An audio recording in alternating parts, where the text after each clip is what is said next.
So when we think about the future, we know payments is undergoing mass disruption. So what can we learn from other industries that have undergone similar disruption?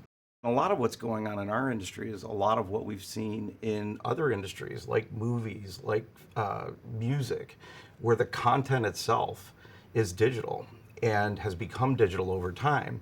We used to have to go rent a DVD at a physical location if we wanted to watch a movie. Now we just log on and stream. And every movie or piece of content that we might want is at our fingertips. Similar things are going to happen in payments. That card itself is going to go away over time. It was just a way of expressing the way that you wanted to pay or how you wanted to pay. But now your phone can do that. Your watch can do that. Pretty much anything can do that. We freed up the payment such a way that the consumer has complete control over what they do and how they do it. So to put this in everyday context, give me an example of how you might use payments as you outline them in your everyday life. I think about my life today, and I have a son. He's 13 now, so he's starting to go out with his friends, and I'm still remaining calm. But he often has needs for money to do that. I haven't put him to work yet, but I will. Twice in a row now, he has come to me and said, "Hey, I'm going out and doing something," and I said, "Ooh, I work at Visa. I don't carry a lot of cash." And I didn't have any. So I literally had to drive 10 minutes to the bank, 10 minutes back home, get money out, hand it to him, hope that he came back and gave me change, which he did. Thank you, Alex. The whole time I was doing this, all I could think was, I work in payments. I know what's happening in digital payments. There is no reason right now, today, that I should not be able to say from my bank account, I want to share my funds with my son. I'm going to send a card to his phone, and he can tap to pay for anything he wants. The anything he wants part worries me a little bit, so I may want to control that. I may want to say, hey, you said you were going to the movies? I'm going to restrict this to the movie theater. You said you were going to the mall?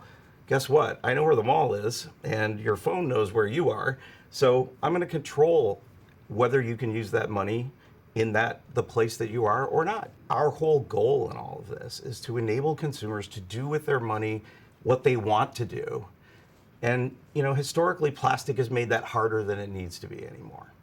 So you're talking about choosing payment methods, and I think a big part of how customers choose their payments methods is loyalty and rewards and benefits and those sorts of things. So how would that play out in your future vision of payments? The point is that the card and the reward, again, no longer have to be associated. Right. The other thing that's interesting, and I know we all have had experience with this, is I have a lot of points from the purchasing I've done. Right. Well, usually I have to go to a site and buy something with them, and a lot of times it's a gift card, or sometimes I'll get a check. Yeah. But when you think about that, there's no reason in the world today where those points couldn't be converted into dollars immediately, and a card put on your phone that you can walk out and start spending with, and it has the dollar value of what those points are worth. What are some of the big impacts that we can expect to see in emerging markets? Every single country around the world is in a different state of development in terms of its infrastructure. We're all used to landline telephony in the United States and other parts of Europe, but there are many, many, many countries where that infrastructure was just bypassed entirely. It went straight to mobile telephony. These are places typically in emerging economies tend to be more cash-based. The reality is that cash can become digital in that geography or that country just as easily as it can in places where we have landline telephony. In a lot of cases, in many, many countries in Asia, there are things that people would refer to as their wallets that they're carrying around on their phones. If they want to pay in store, they don't pull out a card. They just present their phone, scan a barcode or a QR code, and that's the way they pay. The other characteristic in Asia is there's a lot of cross-border travel. Right. People leaving their country, going somewhere else. The question is, well, what do you do when you get to that other country and you want to use this wallet that's only been accepted in the country that you came from? Well, there's one thing that's accepted in 200 markets and territories around the world, and that's Visa. Why not create a digital version of a Visa card that's associated with that wallet that you can tap to pay or scan to pay at any terminal and any merchant point of sale around the world? Well, thank you so much for your time. It's been great to be here, and I'm really excited where this takes us next.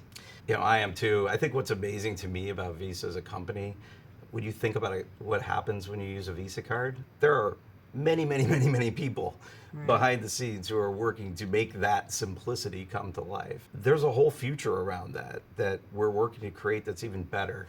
That's what gets me out of bed every day.